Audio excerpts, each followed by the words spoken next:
We are about to start our next session. The current panelists can stay on if you would like to listen in. The next session is about challenges in writing with respect to ability in Indian languages. And I now request the panelists, Soni, Anusha, and Nimgaru, if you can turn your video on. I can actually manually request everyone to start video.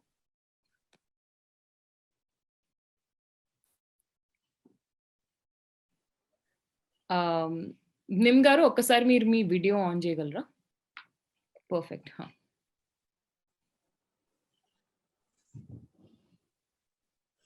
Hi Anusha, hi Soni. Hello నిమ్ గారు.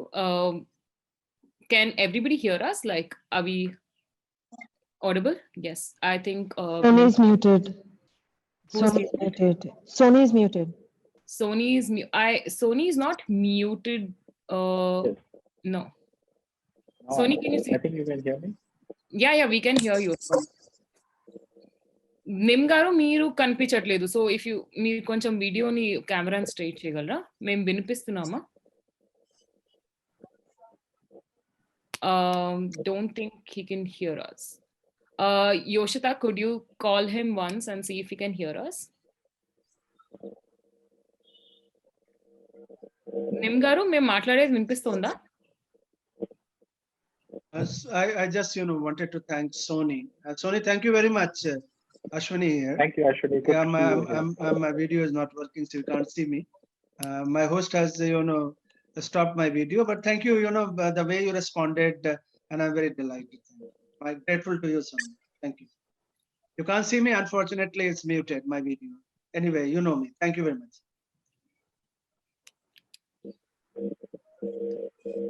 Hi.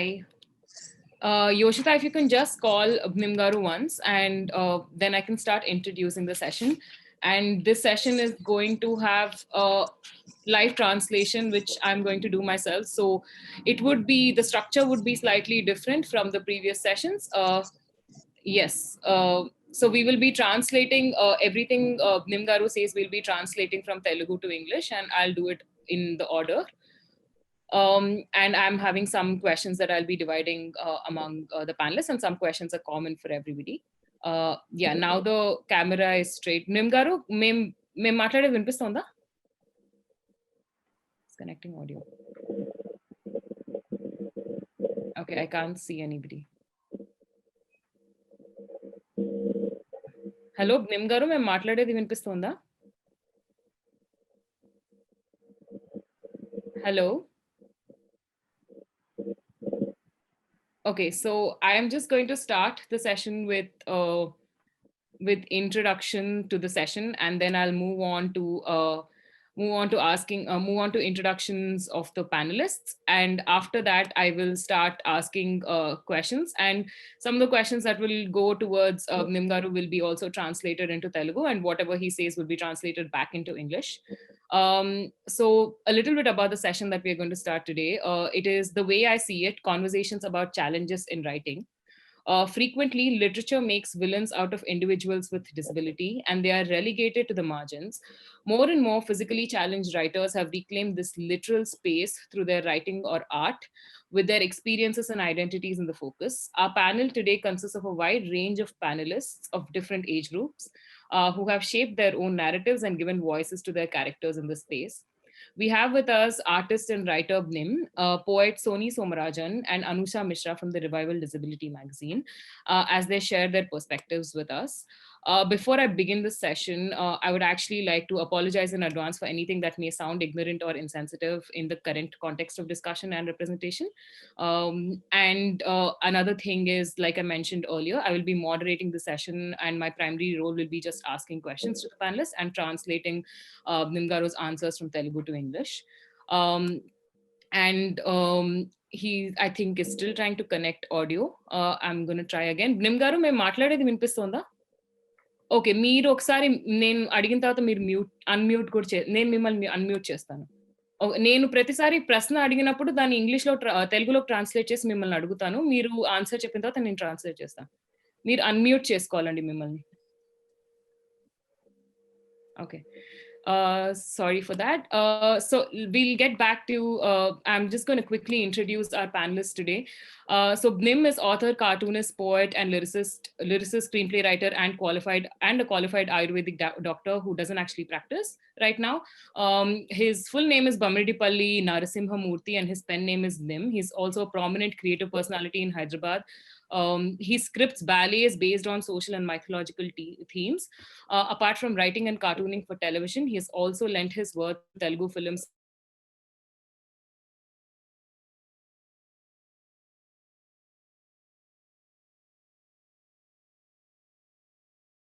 upon by the Andhra Pradesh state government.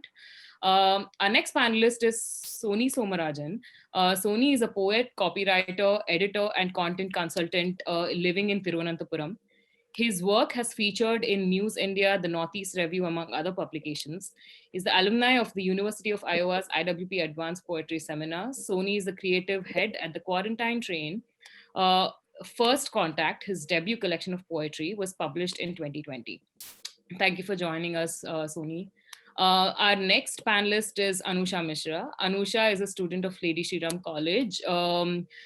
She is a disability rights activist and the founder of Revival Disability Magazine, an online magazine on disability, sexuality, and intersectional feminism.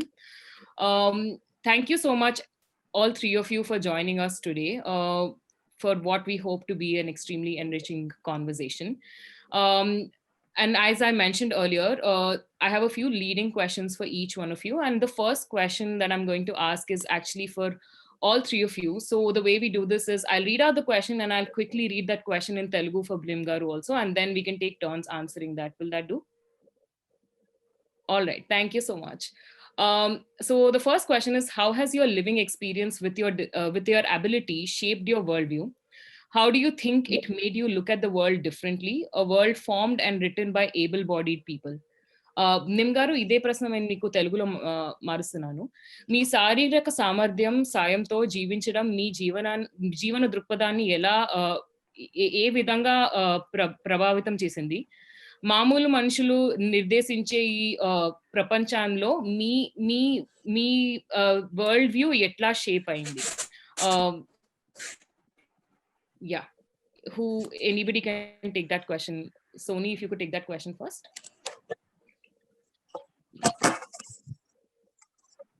Thank you very much for that introduction. And can you hear me? Yeah, you might have to be slightly louder. Okay. Hello? Yeah, good. To answer your question, I think I'll just give a little brief introduction to my institution. In my institution, I have a degenerative disorder, the LGMD, which is genetic, and began when I was 17, just when I had 12th standard. Studying in a military public school meant that armed forces was going to be my default career choice. Nothing else was in the picture. But the advent of this particular disease meant that it was no longer an option ever. For a while, I was confused by the sudden turn of it. I chose to pursue English literature for my graduation, considering I was good at school and I loved the language. I would credit my education in a military school for having shaped me well enough to adjust the sudden mishap and learn to live with my disability. In school, we were taught while young to be tough, endure circumstances, and think on to find solutions in case of a setback. Having those strengths built in has always helped me to adjust to life. It doesn't mean that it has been a smooth progression all along, but the fact is that I do not like to wallow too much in an adverse situation. I always want to shake it off and reach for a solution. Choosing happiness. Usually disabled people learn to adapt and develop certain attitudes to deal with its implications. I remain grateful that though not intentional, I was already prepared to meet such an eventuality in the boot camp of my school. the world, as I see it, is generally ill-informed about this unless someone in their immediate world. Of course, natural and actually in access any change to equalize the human experience takes its own time because as you know, this segment is never a vote bank, nor does it have any political say, nor are lawmakers are well educated or educated enough for the need for legislations in place for the cause of it. Legislation sometimes can even be seen as a piecemeal treatment of issues. What lacks is from what I learned from my condition, what lacks is the spirit of compassion. And, has been my biggest learning too from my disability. And compassion must actively be part of the society's framework when it comes to dealing with disability, not as a framework. My condition has opened my eyes to compassion as a leading value for our modern world. And its relative lack of importance in human affairs is what is leading to the alienation of people. I think we choose compassion and understand the moment to power all our endeavors and choose to make other lives better. And this value of compassion, I am sure everybody would agree, everyone here would agree, is easier to learn when you are affected in some way, especially by a disability. There is a greater understanding that comes to a greater understanding of laws and hence the ability to empathize with people who face roadblocks in their, and for that matter, even normal people as they go about their horrors of daily living.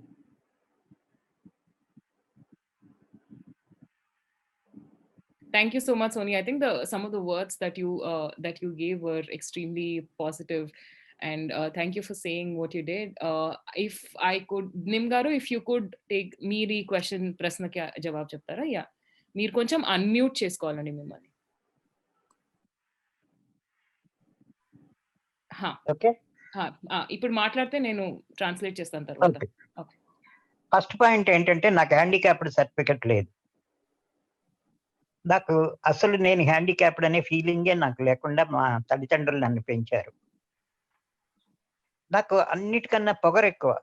నాకు ఏ party inferiority లేనంత పొగరు నాకుంది. నేను నడవలేను కానీ పరిగెత్తించగలను, నేను పాడలేను కానీ పాడించగలను, ఆడలేను కానీ dance ఆడించగలను, ఏ పనైనా నేను చేయగలనన్న విశ్వాసం నాకుంది. నాకు అన్ని రకాల కళల్లోనూ ప్రవేశం ఉండటానికి కారణం ఏంటంటే నేను ఫస్ట్ క్లాస్ కూడా స్కూల్కి వెళ్ళి చదువుకోవాల్సిన అవసరం రాలేదు నాకు. అందుకని నాకు తెలుగు ఒకటి బాగా వచ్చు, సంస్కృతం మా ఇంట్లో ఉంది కనుక కొంచెం కొంచెం తెలుసు. అందుకనే మిగిలిన భాషలు రాకపోవడం ఒక్కటే నేను హ్యాండిక్యాప్డ్ అనుకుంటున్నాను, కానీ నేను ఖచ్చితంగా హ్యాండిక్యాప్డ్ కాబోను. ఓకే, అది ట్రాన్స్లేట్ చేయమంటారా ఇప్పుడు? Okay, so Nimgaru says, I actually don't have a certificate that claims that I am physically challenged, and never have my parents ever brought me up to feel challenged physically either. And he in fact adds that he's proud of what he is, and he feels his sense of identity with a sense of pride. And also maybe the way he used the word proud is not exactly there's no equivalent word for what he used, pogaru in English, but pride is more or less what I can give you.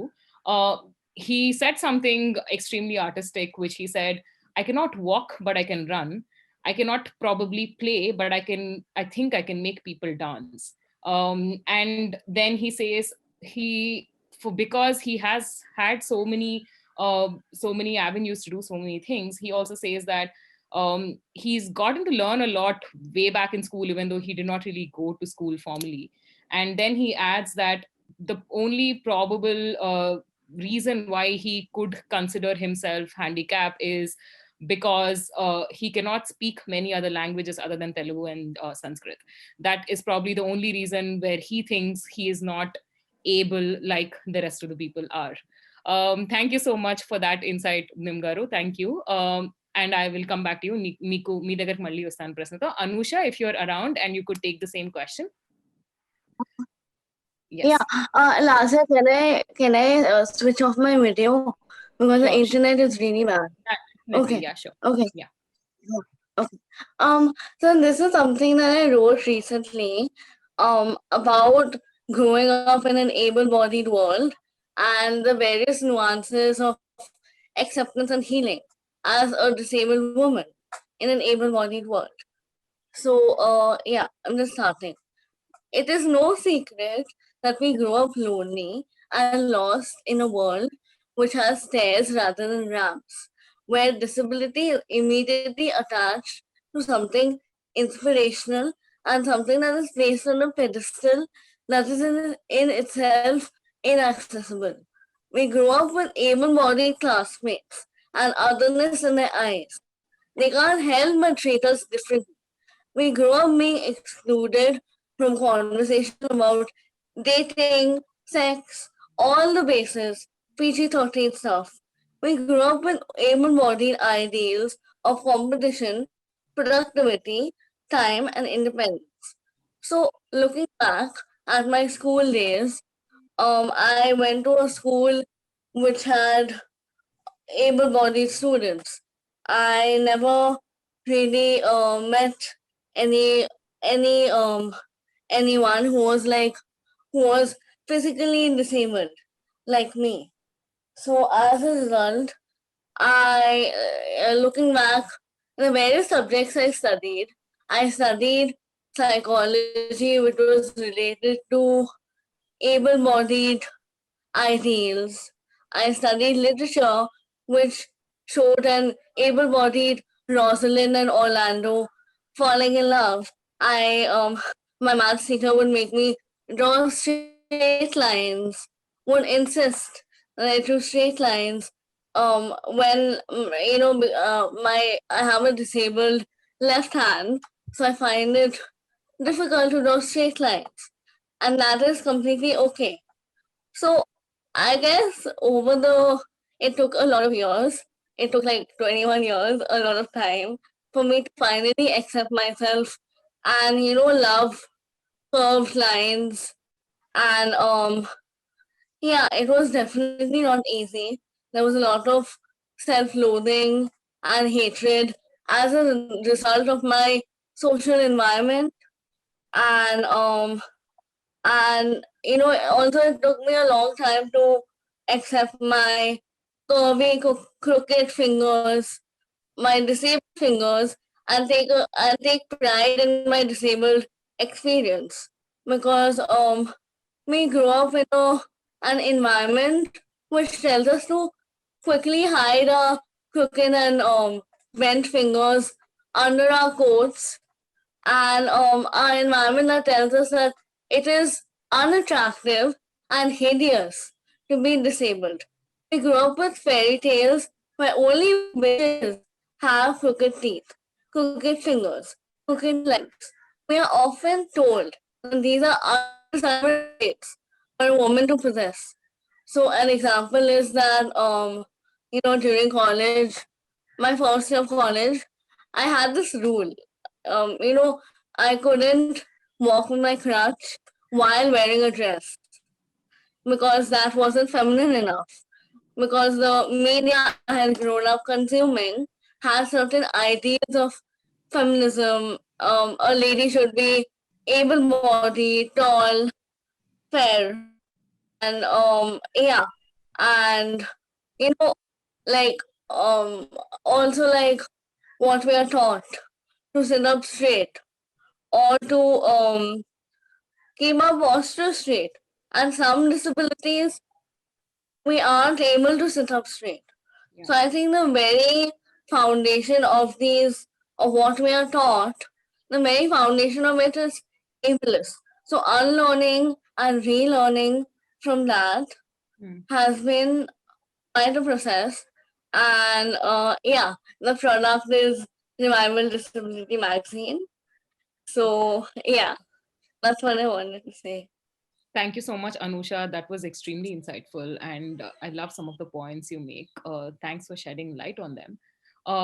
Now, I'm going to move on to the next question, and this question is particularly coming from some of the interviews that we read of Soni and also Nimgaru. And so, as usual, this is for the both of you. I'm going to read the question in English first and then in Telugu for Nimgaru. And Soni, if you could start answering first, and then we'll pass it on to Nimgaru. Yeah. So, Soni, in your earlier interviews, you mentioned that writing poetry was cathartic for you, while Nimgaru has mentioned how cartooning was a turning point in his life and career. Could each of you like to shed some light on how art defines you and what your process is really like, and how art defines and gives you your unique voice? నిమ్గారు అదే ప్రశ్న సోని గారి తర్వాత మీరు జవాబు చెప్తారా? నేను ఇంగ్లీష్లో నేను తెలుగులో చెప్తాను క్వశ్చన్ ని. కార్టూనిస్ట్ కావడం మీ జీవితాన్ని మార్చింది అని మీరు ఒక ఇంటర్వ్యూలో చెప్పారు. మీ కళ మిమ్మల్ని ఎలా డిఫైన్ చేసింది? అది క్వశ్చన్ అండి. Soni, if you could take that question first, and then we'll pass it on to you. Yeah. I think writing poetry, I mean, especially in the beginning when I started to write poetry, it was very cathartic. And in a way, my poetry says and makes known to the world that I'm right here. Hey, this is me, that sort of a thing. And I am kept away from you by the will of nature. Never aspired to something that is against my wishes.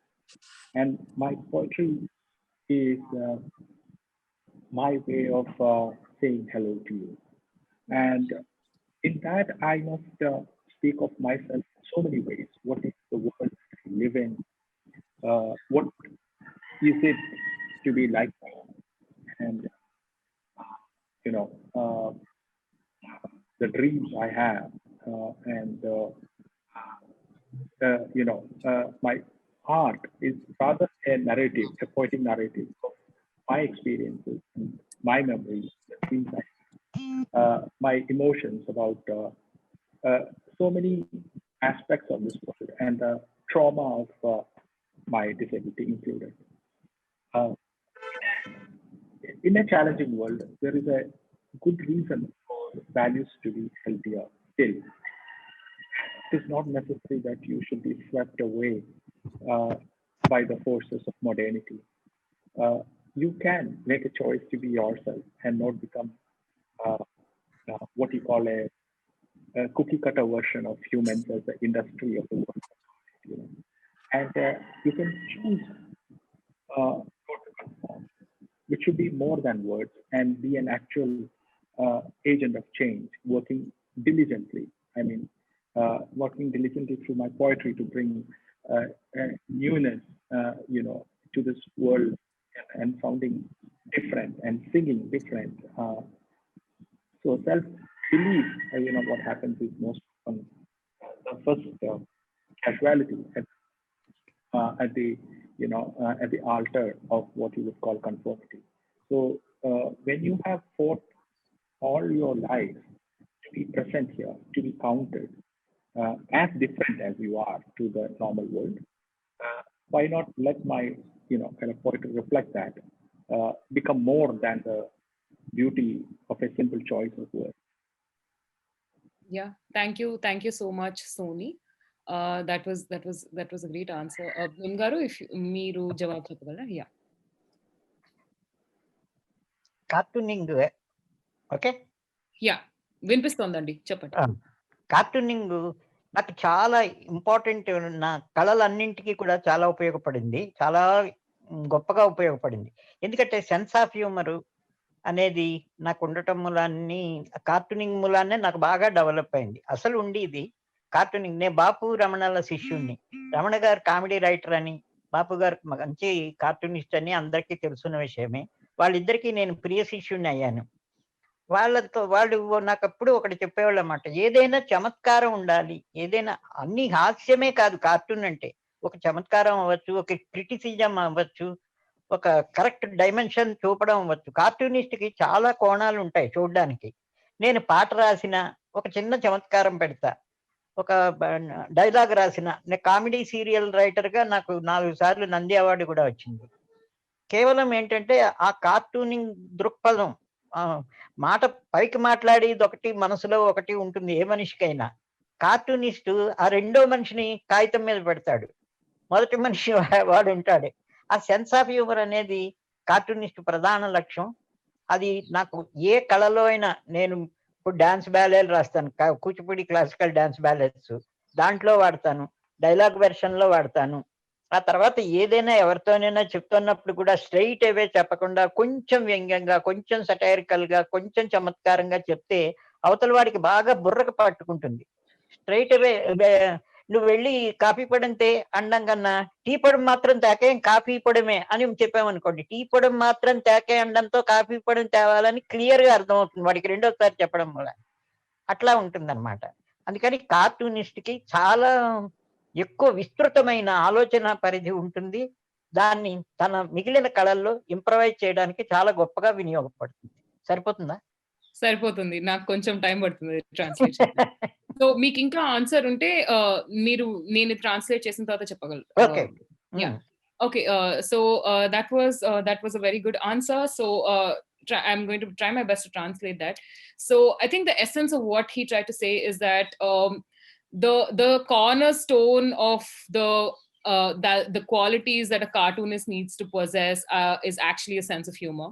And he's also mentioned how having that sense of humor has defined much of his work, whether it is writing ballets or whether it is writing scripts or dialogues, etc. And he also spoke about how he's taken the same sense of humor to his in his work with his gurus or mentors Bapu and Ramana, who are very famous artists and filmmakers in Andhra Pradesh and Telangana now. Comedy writers. And writers, yeah, and comedy writers. Yes, that's right. So what he says is there needs to be a sense of humor at the basis, at the genesis of everything that you do. And he says that he says that that's also like he's won about 4 Nandi Awards, like mentioned earlier, for cartoon, for his comedy serial writing. And then he also says that he also brings this sense of humor into the Kuchipudi dance ballets he's written, for instance, and also into the dialogue. And there is this he likes to adopt satire and some sort of like slapstick snideness to the writing that he does.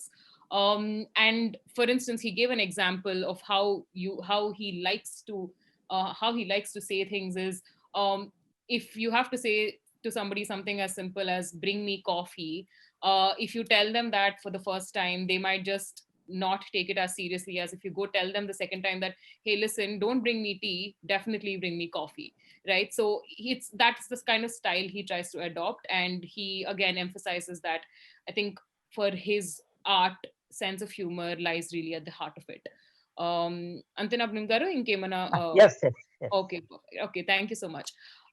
Thank you so much for answering that question. The next question is actually this is actually more towards Sony. And I think I was reading a little bit about what you spoke about not having learned Malayalam in school. And then you spoke a little bit about your attachment then to learning Malayalam later on. If you could tell us a little bit about that journey, and also what you have tried to unearth, or what did you encounter with respect to representation of today's context of today's topic in Malayalam literature, or did you see anything that stood out or that did justice?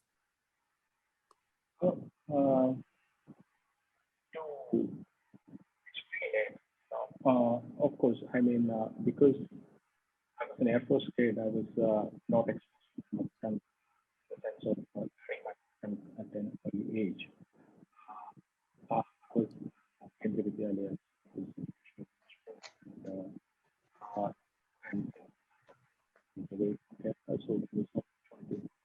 Sony, 1 second. I'm so sorry to interrupt you. Is there a possibility that you could be slightly louder or come closer to your screen because your voice is breaking up a little bit? Yeah. Yeah, just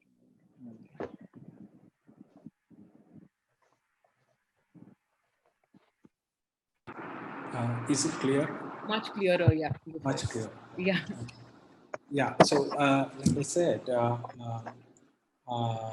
as an Air Force kid, I had my education in Kendra Vidyalaya, and as an English medium school. So, my father was posted in various parts of India, and I never had an opportunity to learn my mother tongue, and I was not, you know, familiar with my the alphabets of my mother tongue until the age of 8 or 9. So, I mean, I have that very difficult relationship with my mother tongue, though, of course, I'm very much a Malayali. And I think it was somewhere in when I was 8 or 9, that I first actually came home for vacation, and my mother sent me to the neighboring house to learn the Malayalam alphabet. So my experience was that, if I describe that, is that along with the kids who were just being introduced to the Malayalam alphabet, they were like 2 or 3 years old, and I was this 9-year-old, and we were all sitting together on the floor, and there is this river sand laid out in a row sort of, and we are all sitting by its side and using our fingertips to actually learn the alphabet. So I was this very old kid, and relatively very older kid, and I was coming in into my first, you could call it my first encounter with the Malayalam alphabet. And so I remember, because the wisdom of having grown in the world that is outside the state, I mean, a 9-year-old wisdom, as you would call it, possibly. So when compared to, kind of a 3-year-old who has not seen the world much, you see more meaning in a new shape that is introduced to you, which is the Malayalam alphabet. So when I first saw or encountered the word, the alphabet R in Malayalam, it looked to me like an elephant. So, when I was writing my collection, when I started writing it out in 2015 or 2016, this uncomfortable relationship with my mother tongue, where I of course learned to, by now I can read it quite well. I still cannot write it, but, that remains my, kind of my greatest regret. But what I can say is I try to explore this really, kind of unique relationship with my mother tongue by taking these alphabets. And just as my memory goes back, I was thinking about an elephant. What I did was I tried to describe that alphabet looking like an elephant through the poetry, and I tried to connect it with certain memories of my life. So I actually wanted to write only one alphabet, one alphabet as such. But eventually I realized that I couldn't stop there. And I had to try it with other alphabets as well, seeing all the shapes that I had imagined at that point of time with alphabets. So in a way, you can see that there is a very objective relationship, there. I am not inside my mother tongue. I stand outside it still. And I think this was my way of expressing a very special relationship that I have with my mother tongue, actually. Actually, if there is that poem around, if you could read it for us. Yeah, sure.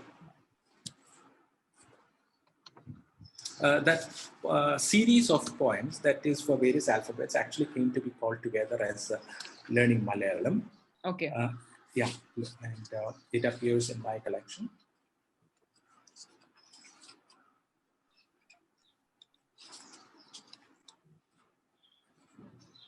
I have done for 7 alphabets actually. So and R was the first alphabet. Your favorite one, yeah. Yeah.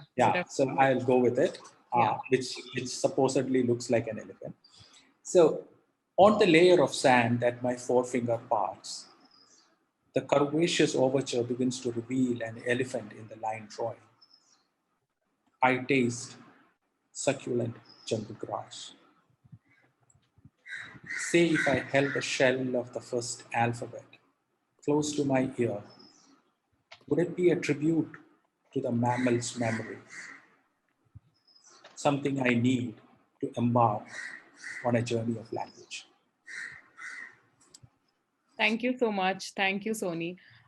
If I could take this to Nim Garu about language and representation, and also his relationship with language. Nim Garu, prasna actually me Telugu literature lo representation అనేది ఎట్లా మీరు perceive చేశారు, and if you want to మీరు రాసింది ఏమన్నా మాకు చదవగలుగుతారా, అది కూడా చేయొచ్చు మీరు. సో ఎప్పుడు పాతదన్నా కొత్త లిటరేచర్ అన్నా ఏదైనా పర్లేదు అనమాట. నా ఉద్దేశంలో చెప్పనా? చెప్పండి, నేను రాసుకుంటున్నా. చెప్పండి. తెలుగు చాలా అందమైన భాష. సంస్కృతానికి అచ్చంగా తన పోలికలతో పుట్టిన కూతురు సంస్కృతం తల్లి అయితే తెలుగు తన కూతురే అదే పోలికలతో పుట్టింది. అందుకనే కర్ణాటక సంగీతానికి కానీ దేనికైనా సరే, కంప్యూటర్ కానీ సంస్కృతం ఎంత బాగా ఒదుగుతుందో తెలుగు అంత బాగా ఒదుగుతుందని ఈ మధ్యన చెప్తున్నారు చాలా మంది. అసలు అమ్మ జాడని అనుకరించడంలో తెలుగు అంత, అమ్మ అంటే సంస్కృతం అనుకుందాం అందాకని, తెలుగు అంత అందమైన భాష భారతీయ భాషల్లో లేదు. తర్వాత ముత్తనే అంటున్నా, కర్ణాటక ఒకటి, తెలుగు ఒకటి, ఈ రెండు, కన్నడ ఒకటి, తెలుగు ఒకటి, ఈ రెండు ముఖ్యంగా సౌత్ ఇండియన్ లాంగ్వేజెస్ చాలా గొప్పగా తెలుగు భాషతో మరి సంస్కృత భాషతో ముడిపడి ఉన్నాయి. తర్వాత జాతీయత సంతరించుకున్న పదాల్లో తెలుగు చక్కని సామెతలుగా మొదలైంది. ఆ సామెతల్లాగా చిన్న చిన్న వాక్యాల్లో కూడా గొప్ప అర్థాన్ని చెప్పే సామెతల్లా కూడా తెలుగు ఇదిలేండి. ఎప్పుడైతే అన్నమయ్య, త్యాగయ్య, రామదాసు వీళ్ళందరూ భక్తి సామ్రాజ్యమే తెలుగుని చేశారు. భక్తితో సంగీతాన్ని, తెలుగుని ఎంకరేజ్ చేశారు, ఇంప్రూవ్ చేశారు వాళ్ళు మహానుభావులు. అలాగే నన్నయ్య, తిక్కన, పోతన వీళ్ళందరూ రాసిన పద్యాలు, పద్య కవిత్వం కేవలం తెలుగు భాష, అవధాన కవిత్వం కేవలం తెలుగు భాష. ఇది ఎక్కడిది తెలుగు మూలం అంటే ఎప్పటి నుంచో ఉంది. తారీఖులు, దస్తావేజులు ఇవి కాబోయే చరిత్రకు అర్థం అంటారు శ్రీశ్రీ గారు. అలాగా తెలుగు ఎప్పటిది, తెలుగు పాద్దా, తమిళం పాద్దా, ఇలాంటి దెబ్బలాట్లు అనవసరం. తెలుగు ఈ కొత్త తరాలకి బతికించి అందించాల్సిన బాధ్యత తెలుగు వాళ్ళమైన మనందరికీ ఉంది. నా ఉద్దేశంలో ఎన్ని తరాలు నడిస్తే తెలుగు ఈవేళ నడక నేర్చుకుని పద్యమై పాటై నర్తిస్తుంది. ఎన్ని తరాల నుంచి అది వస్తే ఒక క్లాసికల్, ఒక క్లాసిక్ చేయబడినటువంటి లాంగ్వేజ్ గా తెలుగు ఒక గణాలు, ఎత్తులు, ప్రాసలు ఇలాంటివన్నీ ఛందస్సు, ఒక అద్భుతమైన ఛందస్సుతో ఉంది. ఫ్రీలాన్స్ కవిత్వం కాదు తెలుగు, క్లాసికల్ అక్షరబద్ధమైనటువంటి కవిత్వం ఏదైనా సరే ట్రాక్ మీద నడిచిన ట్రైన్ లాంటిది, రోడ్డు మీద నడిచే సైకిల్ లాంటిది కాదు. అట్లాగా ఉండి ఆ శిక్షణాపూరితమైనటువంటి సంస్కృత ధారతో సంస్కృతీకరించబడినటువంటి తెలుగు అన్నమాట అది. నేను సారీ, అది కొంచెం అడిషన్ ఏంటంటే ఆ క్వశ్చన్ కి, if you can tell us కి ఏదైతే లిటరేచర్ ఉందో పాత తెలుగుది, గురజాడ అప్పారావు గారు అన్న ఎవరినైనా తీసుకున్నప్పుడు రిప్రజెంటేషన్ అనేది ఎట్లా రాశారు తెలుగులో, తెలుగు లిటరేచర్ లో అది ఉందా లేదా, దాని గురించి కొంచెం చెప్పగలుగుతాము? ఖచ్చితంగా. అప్పుడు వేమన శతకం ఉంది. వేమన శతకంలో ఎన్ని నీతి వాక్యాలు తెలుగీకరించబడ్డాయి, తెలుగులో చెప్పబడ్డాయి. అలాగే భర్తృహరి సుభాషితాలు ఉన్నాయి. సంస్కృతంలో ఉన్నవి తెలుగులో ఏనుగు లక్ష్మణ కవి అని ఆయన రాశారు. ఖచ్చితంగా ఏ పరిస్థితిలోనూ తెలుగు నీతి నియమ శుద్ధమైనటువంటి కవిత్వాన్ని ప్రవచించింది. తెలుగు సినిమా పాట కూడా చాలా సంస్కారపూరితంగా కొనసాగింది మొన్నటి వరకు కూడా. ఇప్పుడు కొంచెం పాట ఏది మాట్లాడినా తెలుగు అక్షరం ఏదైనా సరే సత్యాన్ని చెప్పాలి, నిజాన్నే చెప్పాలి అనే పద్ధతిలోనూ ఇన్నాళ్ళు కవిత్వం నడిచింది. శ్రీశ్రీ గారు కూడా అదే చెప్పారు. ఏది ఎప్పటికి అవసరమో ఆ కవిత్వాన్ని అప్పటికి చెప్పారు. నేను ఈ మధ్యన ఒకటి వృక్షవందనం అని ఒక పోయం రాశాను. అంటే నేను రాసింది కూడా చదవమన్నారు కదా, అందుకని ఇది వృక్షో రక్షతి రక్షితః వృక్షరాజముకు వందనమందాం. సంస్కృతంతో ఓపెన్ చేశాను. వృక్షో రక్షతి రక్షితః వృక్షరాజునకు వందనమందం. వృక్షరాజు అంటే రావి చెట్టు అన్నమాట. రావి చెట్టుని వృక్షరాజు, అశ్వత్థము అంటారు సంస్కృతంలో. అయితే జల ప్రళయమే జగతిని ముంచగా బాలముకుందుడు వటపత్రశాయిగా అలరించే నత్యద్భుతముగా తలచి పులకించే యుగ యుగములుగా. అంటే రావి ఆకు మీద పడుకున్నాడు విష్ణుమూర్తి మొట్టమొదటి ప్రళయం వచ్చినప్పుడు. అదనమాట. హరిహర నామము ఈ అశ్వత్థము ధరసురులంతటి పూజనీయము, పెరుగు వంశమర్చింప వృక్షము, చేర సేద తీర్చు మహాఛత్రము. అంటే అర్థమైందా, చెప్పక్కర్లేదా? చెప్పండి. నేను లైవ్ అంత ట్రాన్స్లేట్ చేయట్లేదు, బట్ చెప్పండి. అది బ్రేక్ డౌన్ చేయండి. హరిహర నామము ఈ అశ్వత్థము. అశ్వత్థము అని పేరు రావి చెట్టుకి. హరిహరులు ఇద్దరికి అశ్వత్థము అని పేరుంది. ధరసురులంతటి పూజనీయం, భూమి మీద బ్రాహ్మలంతటి పూజనీయమైనటువంటిది ఈ చెట్టు. పెరుగు వంశమర్చింప వృక్షము. రావి చెట్టుకి పూజ చేస్తే పిల్లలు పుడతారని ఒక ప్రతీతి. అందుకనే పెరుగు వంశమర్చింప వృక్షమును, సేద తీర్చి మహాఛత్రము, ఆ నీడనిచ్చేటువంటి పెద్ద గొడుగు లాంటిది రావి చెట్టు అంటే. అలాగే సందర్శనమే పుణ్యప్రదము. చూస్తే దండం పెట్టుకోవాలి రావి చెట్టుకి. ప్రదక్షిణమున లభించు వరము. ప్రదక్షిణాలు చేస్తారు రావి చెట్టుకి, దానివల్ల వరాలు వస్తాయి. ధరకే తెంచిన కల్పవృక్షం. స్వర్గలోకంలో ఉండే కల్పవృక్షమే ఇళ్లలోకి వచ్చింది, భూమి మీదకి వచ్చింది. హరి సదయునకి ఇది ప్రియ నివాసము. చెట్లలో అశ్వత్థ వృక్షాన్ని నేను అంటాడు భగవద్గీతలో. అలాగా వాడికి ప్రియ నివాసం విష్ణుమూర్తికి అని. వటఛాయ సత్యవాక్ ప్రబోధిని. అంటే ఈ మర్రి చెట్టు నీడ నిజాలు చెప్తుంది, నిజాలు చెప్పిస్తుంది. పూర్వకాలంలోనూ అప్పుడు జడ్జిమెంట్లు ఏదైనా గొడవలు వస్తే మంచి చెడ్డ చెప్పడానికి రావి చెట్టు కిందకి రమ్మనేవాళ్ళు. రావి చెట్టు కింద అబద్ధం రాదట, నోటమ్మట నిజమే వస్తుందిట. మరి అది ఎంతవరకు నిజమో తెలియదు. ఇట బాటసారులకి ఇది ఆశ్రయమిడి జనని. బాగా తిరిగి వచ్చిన వాళ్ళకి చల్లటి నీడనిస్తుంది. ఇలాగా ఇట శాంతం రావి చెట్టు గురించి రాశానన్నమాట. ఇది ఒక క్లాసికల్ డాన్స్ కోసం పాట. Okay, okay, thanks. నేను ఇప్పుడు థ్యాంక్ యూ సో మచ్ అది చదివినందుకు. నేను రఫ్లీ ట్రాన్స్లేట్ చేస్తాను అది. Obviously I can't. Okay, so the question was about what he thinks about the representation in Telugu language literature over a period of time.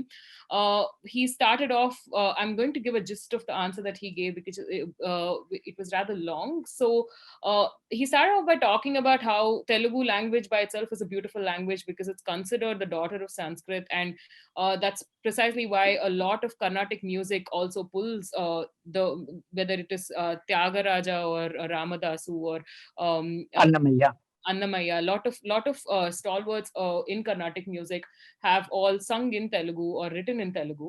And he also mentions some of the more prominent writers in Telugu language like Sri Sri, and also he talks about Vemana Satakam, which is Vemana is a extremely famous poet, ancient poet in Telugu. He talks about how works by Vemana and also and Enugu Lakshmana were all extremely moralistic and inclusive in nature itself, which means that they tried to encapsulate different conditions of life and different situations that life presents to one. So in that nature, originally the poetry that in Telugu language is extremely inclusive in nature, is what he says.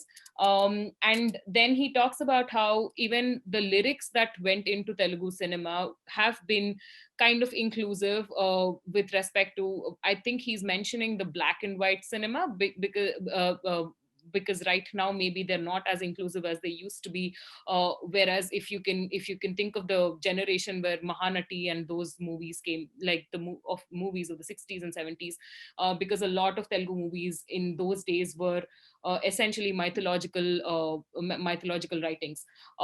Then after that he also shared with us a poem that he wrote recently for a dance ballet, and the poem is actually starts off by talking about the importance of protecting trees, and then it goes on, talks about Ravi is the people tree, right?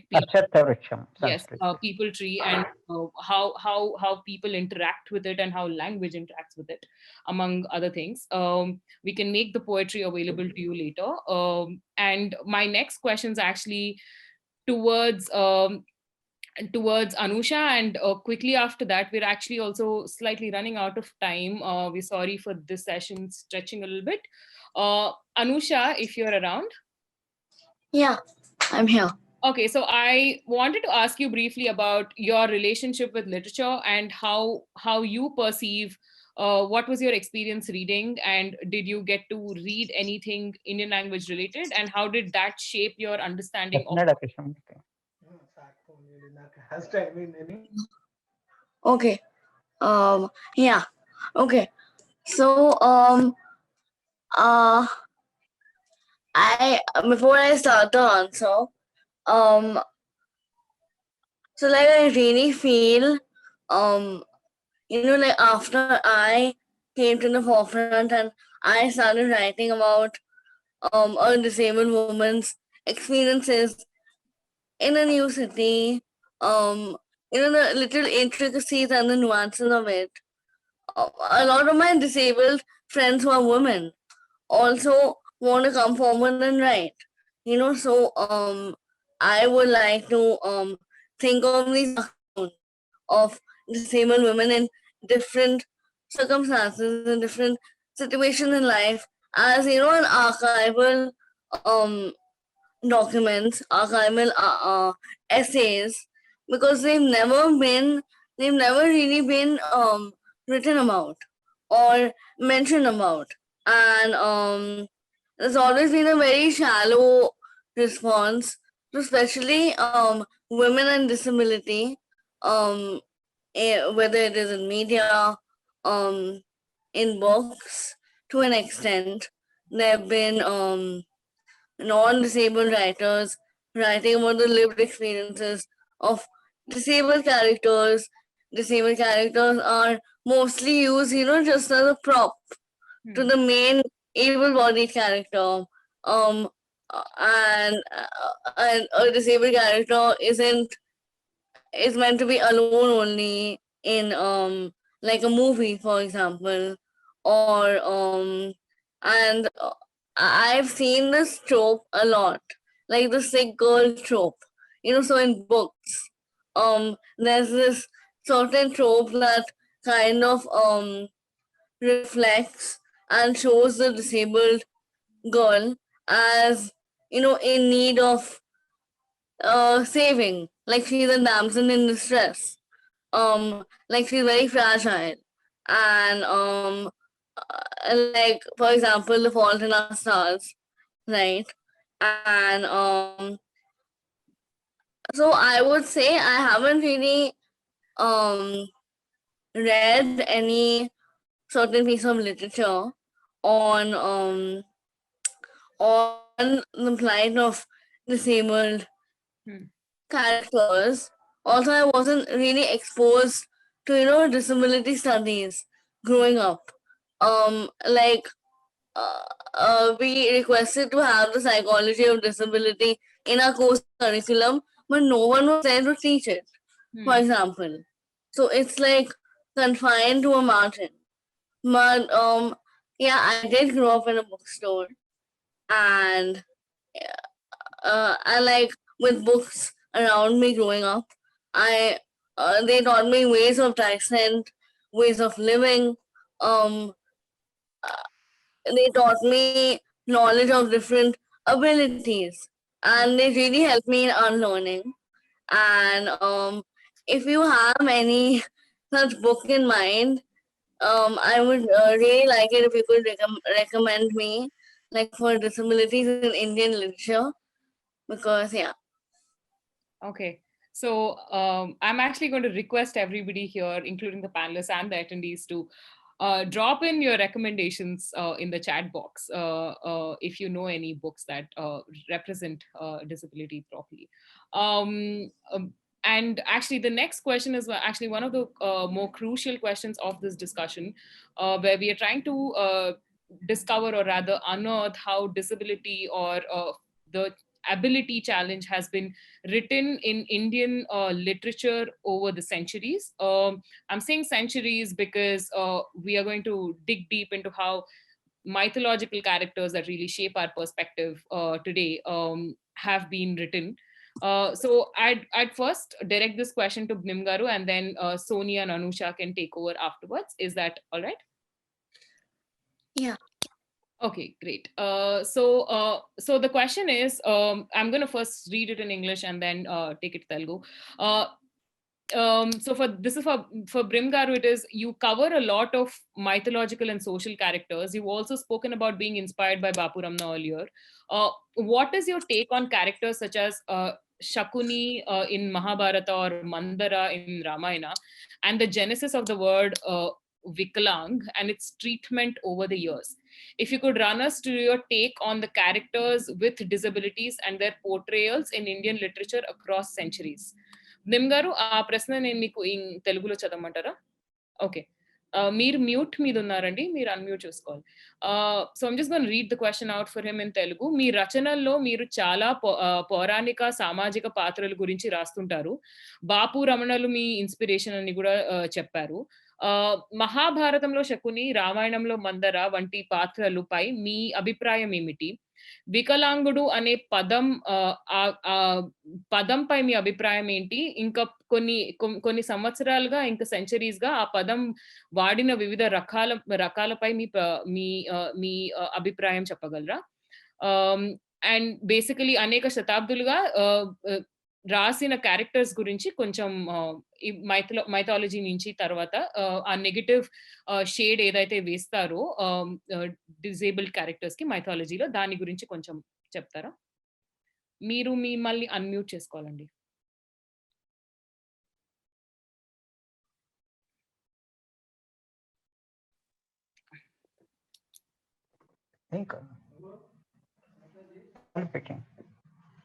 ఒకటి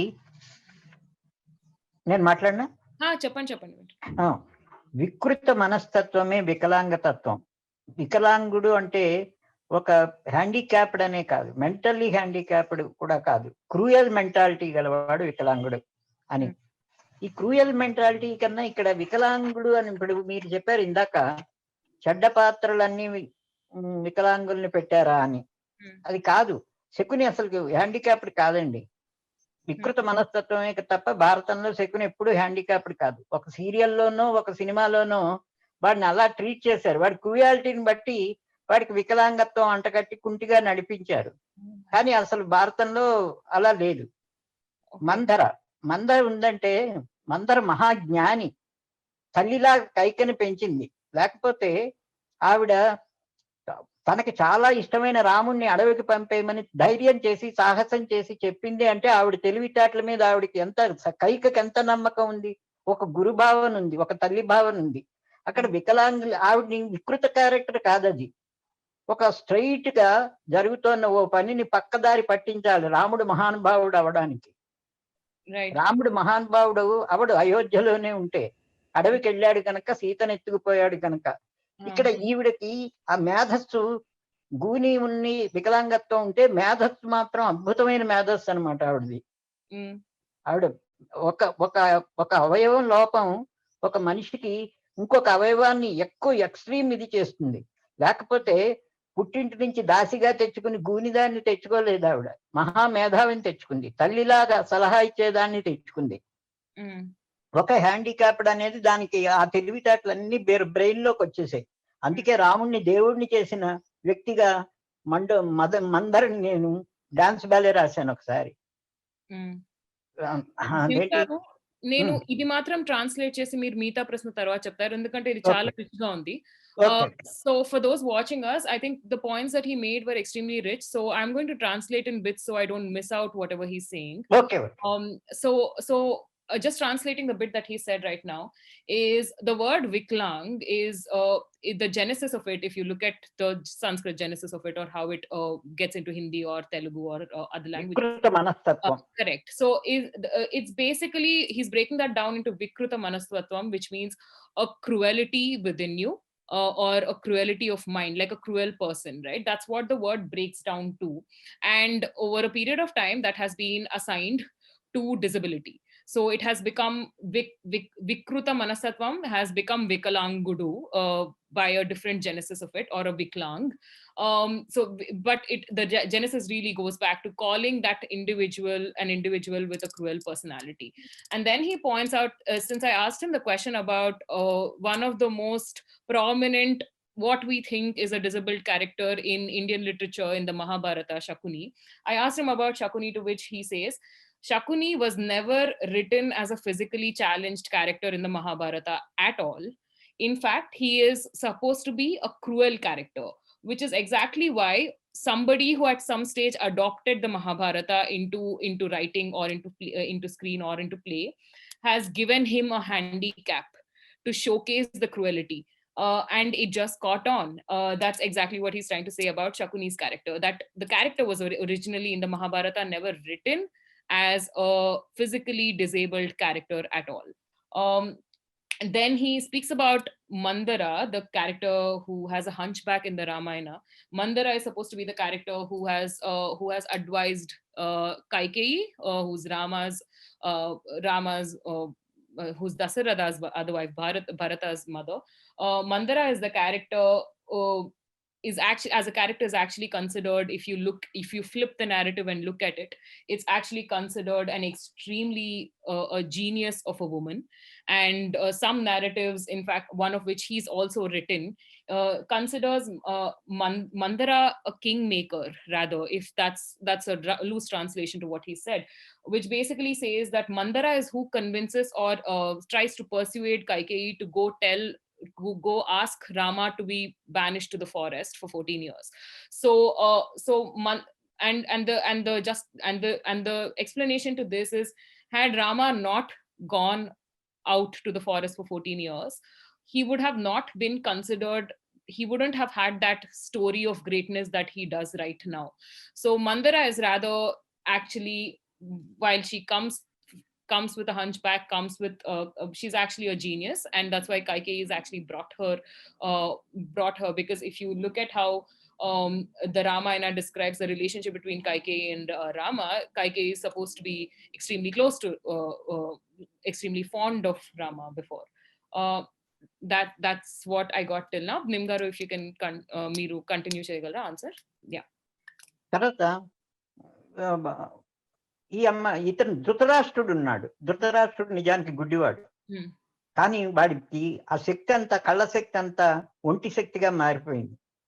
గుళ్ళు వాడు కౌగిలించుకుంటే ఇనప గుళ్ళు కూడా పిండి అయిపోతాయని అంటారు. అంటే ఒక్కొక్క అవయవ లోపం ఒక్కొక్క దాంట్లో ఎక్కువ తెలివితేటలని బలాలను ఇచ్చేసింది అక్కడ. ఆ కాన్సన్ట్రేషన్, ఇప్పుడు మనం ఏదైనా కాన్సన్ట్రేట్ చేయాలంటే కళ్ళు మూసుకుంటే మనకి ధ్యానం మొత్తం ఎక్కడికి కాన్సన్ట్రేట్ చేయాలో ఆ పాయింట్ అక్కడికి వెళ్తుంది.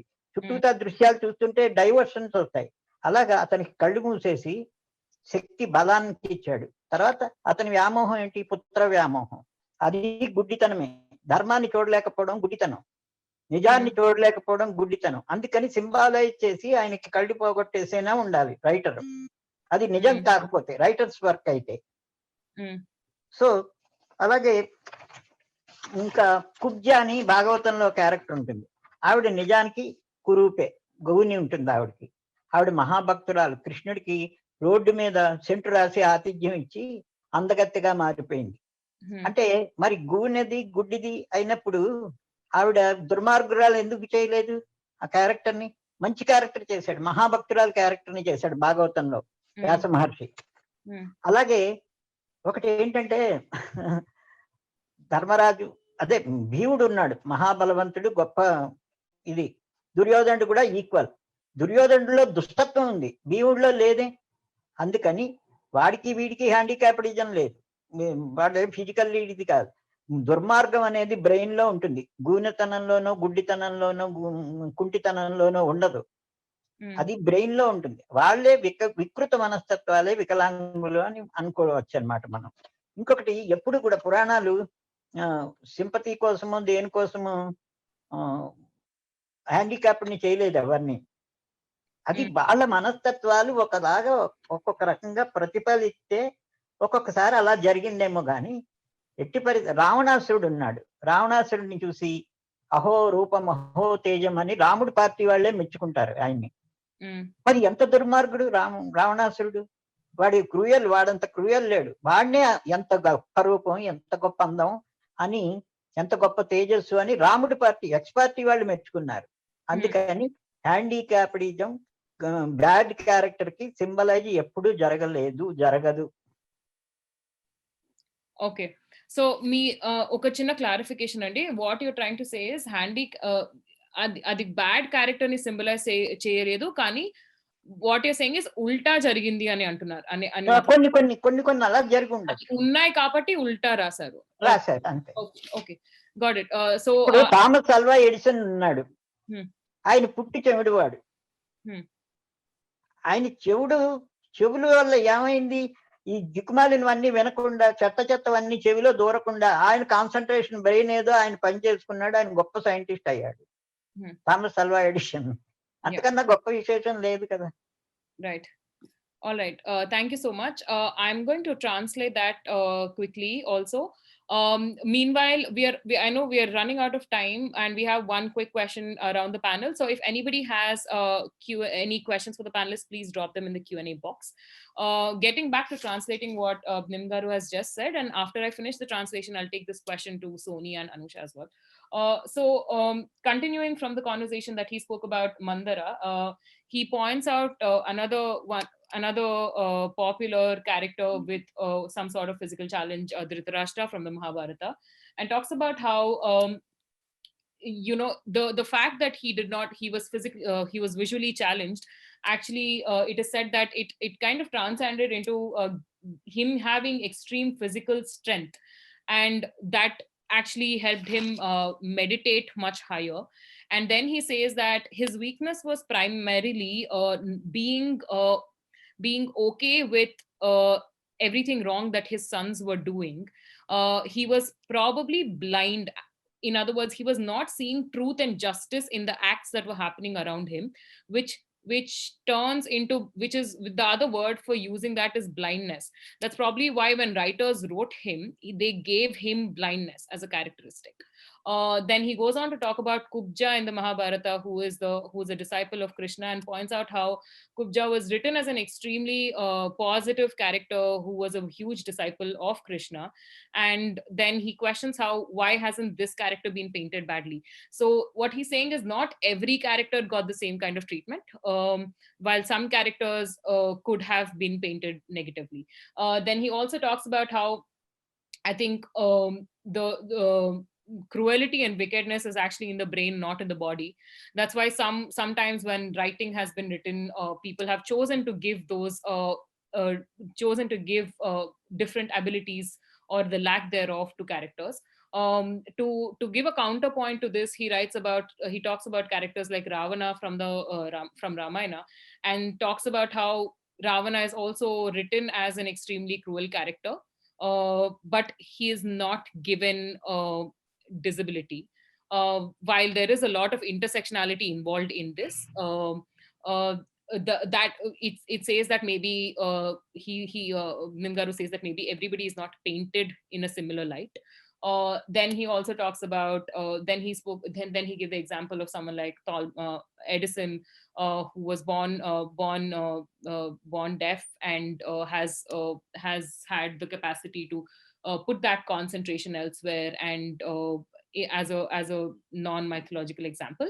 But this is basically what he's trying to drive home. Obviously, the way these characters were painted definitely has had some intersectionality on why a certain character has been written a certain way, depending on their social position.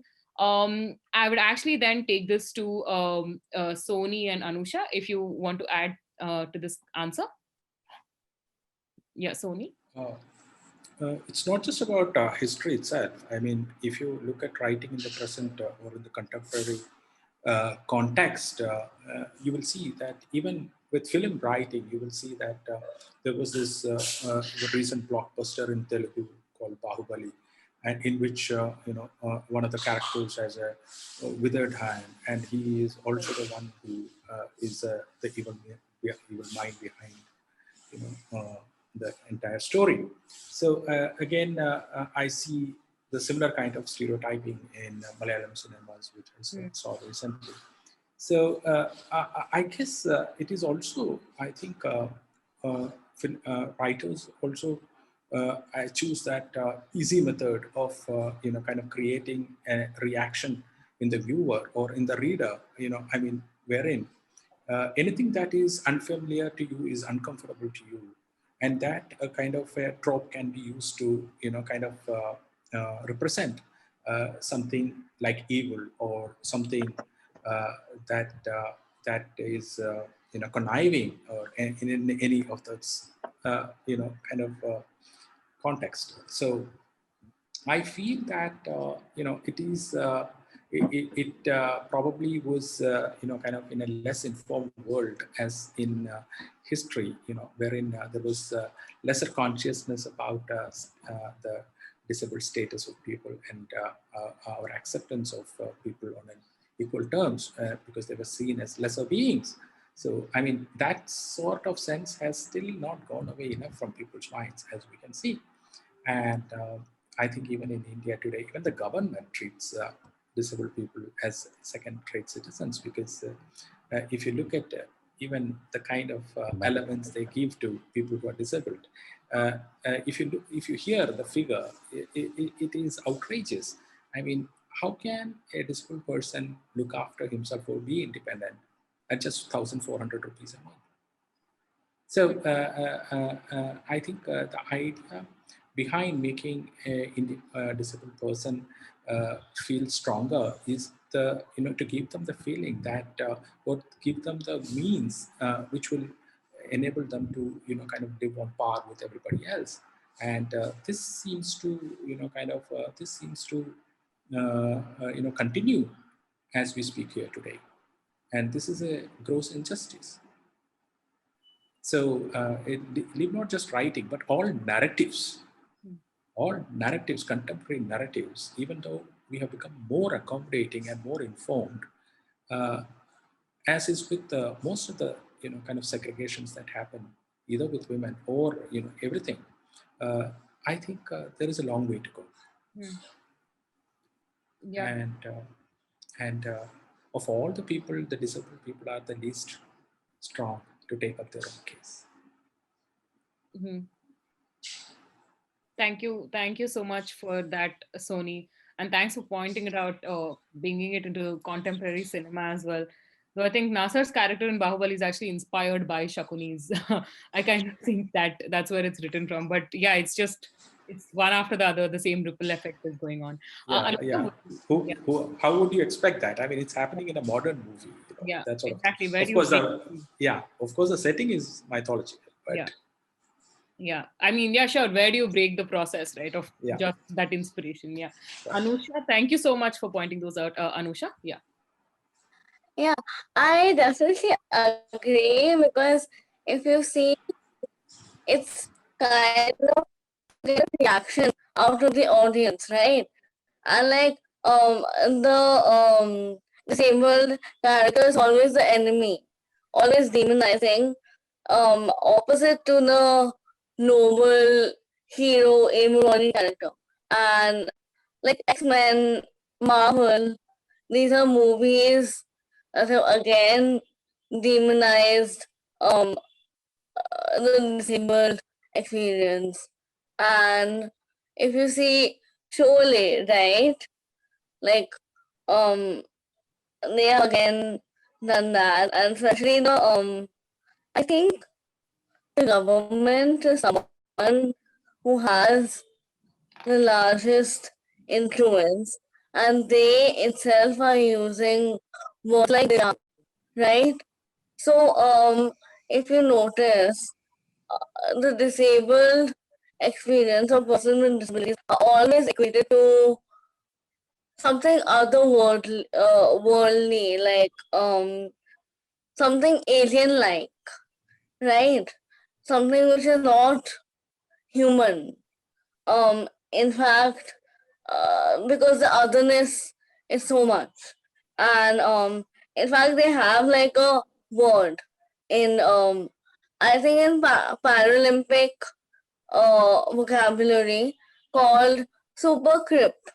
You know, super as in extraordinary. Crypt is reclaiming the word cripple.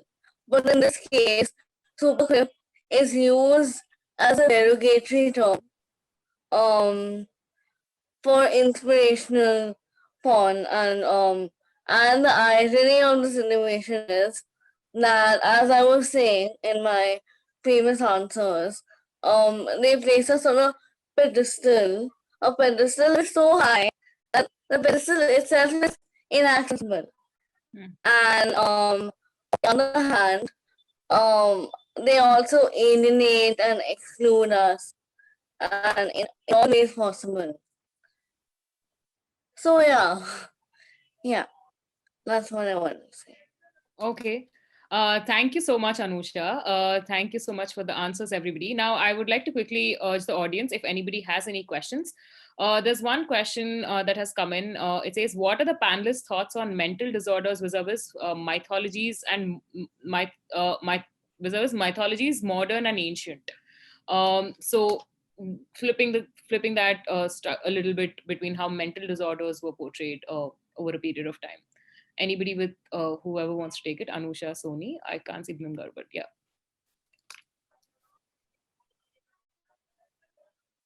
Anusha or Sony, anybody? Yeah.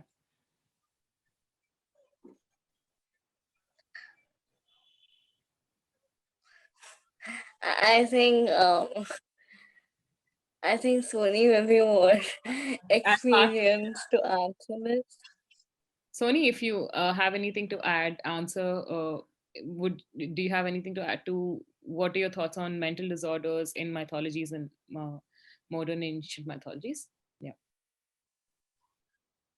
I think being a poet itself, you know, I mean, there is a stereotype about poets being slightly, you know, kind of, you know, what I say, they are people with a different kind of thinking. It is thought, you know, you have to be, I mean, people read poetry and they say these days that you are, they say that it is not an ordinary way of thinking, isn't it? So, okay, I think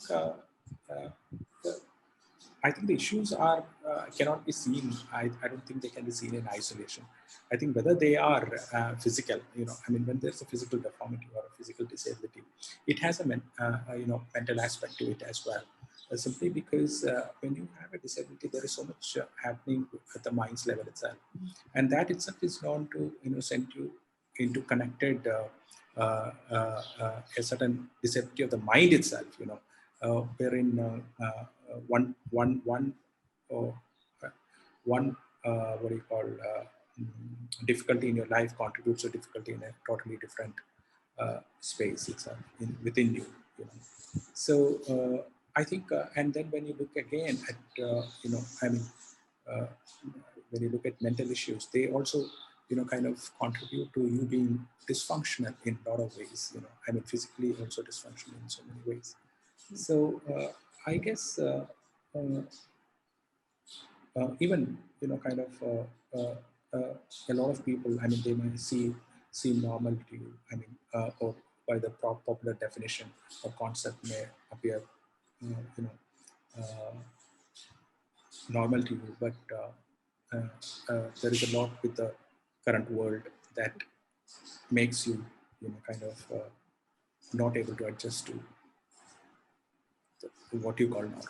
You know, it can be something. The normal world today is not normal for everyone. You know, that is a wrong thing to think of. I think people react to it in different ways, and with the speed of life that we have right now, a lot more people are unable to adjust to that kind of speed, and that is also the reason why I think a lot of mental issues are coming to the fore. Yeah. Things that we didn't know about before, which have been spoken about. Yeah. I think eventually it boils down to one point I made right in the beginning. It is a clear lack of compassion in the normal setup of things, actually. Yeah. Yeah. That is leading to all kinds of adjustment issues, both physical and mental.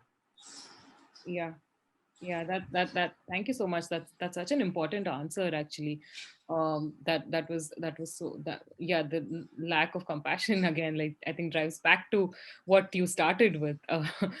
So I actually have, like, I think this is the last question we can take for this panel, and there's also the last panel of the day. So this question's from Xenia to Anusha. Anusha, if you're around.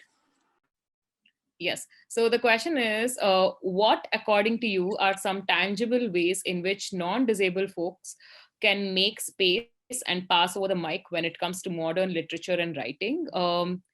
Yeah, and I kind of regret being the moderator at this panel. I'm sorry, like, I apologized in the beginning, but yeah, Anusha, if you could take that. Are you around? Yeah, I'm here. Yeah. So thank you for the question, Tina. First of all, I think that the central problem is non-disabled people writing disabled narratives, and people who don't really understand disability or intersectionality. You know, writing scripts for movies, or writing stories, and also there's also one more thing which I feel is a topic that is avoided a lot, is like forming boundaries with family members. Like, I had to form many boundaries with family members to urge them not to talk about my disability to others, because it isn't their story to tell. It's my story to tell, and I would do so at my own pace. So yeah, first of all, what we try to do at Revival is we try to, everything is online right now, and we have like a group where we try to make disabled individuals and disabled allies of the disability community, but at the same time who are non-disabled, to make them talk. But at the same time, when you do something like this, when you carry out a sensitization program, you have to be very careful of not triggering anyone. So, like, not because many a times when as disabled people we are recountering ableist experiences, times when we were treated. Hello. Yeah, sorry, continue talking. I think we lost you for 30 seconds there. If you can repeat what you said. Yeah. What did you hear till? I'm sorry. I think we did not hear it for 30 seconds. Okay. Yeah. Okay. So I was saying, when you carry out sensitization programs, you have to be very careful of, making sure not to trigger anyone, not to trigger anyone's trauma, because disability is a very sensitive topic. It's to be disabled is, after all, we go through trauma, right? And many people don't talk about disability and trauma, disability and loneliness. So I think making space for more disabled writers, talk about lived experiences as they experience it, and not like non-disabled people shouldn't take up space, and it has to be treated with compassion. As Sony was saying, we have to treat it with a lot of empathy and compassion. And yeah. So, for example, if there is a class, to make it more inclusive, maybe the teacher can pair the disabled child and the non-disabled child.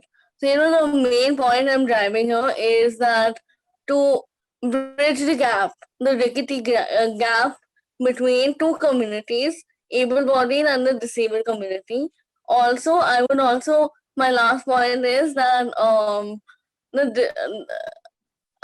to stop like addressing disabled people as, say, it's also a matter of preference, but I wouldn't like someone telling me I'm differently abled or anything other than disabled, you know, because the disabled community and the able-bodied community are different. And this is the center of the disabled experience. We can only begin enjoying and feeling true disabled joy when we acknowledge and accept this. And yeah, that's what I wanted to say. Thank you so much, Anusha. That was extremely important, and also for you to tell us about the vocabulary and the importance of using it. And for all the other points that you made, thank you so much. We unfortunately don't have much time left, but actually, before the closing, I'd actually like to leave you all with how creatively brilliant this panel is. And I would just like to shout out for everybody here. And so if you want to read Sony's collection of poetries, you have to get the First Contact, which was released in 2020. You can follow Anusha's work with the Revival Disability magazine. Please go to their Instagram page. It is the most vibrant thing you will see today, and that's a promise. And it has some amazing content, which is a must read for everybody. And you can also check out Nim Garu's work Nim Garu has a large body of work, but you can actually look up for most of his cartoons by a mere Google search, which can just type BNIM and type for cartoons. He has a repertoire of social and mythological works in his cartoons, among other things. Thank you so much for joining us, everybody. Sony, Nim Garu, Anusha, thank you for being here. Thank you for answering all these questions with so much patience.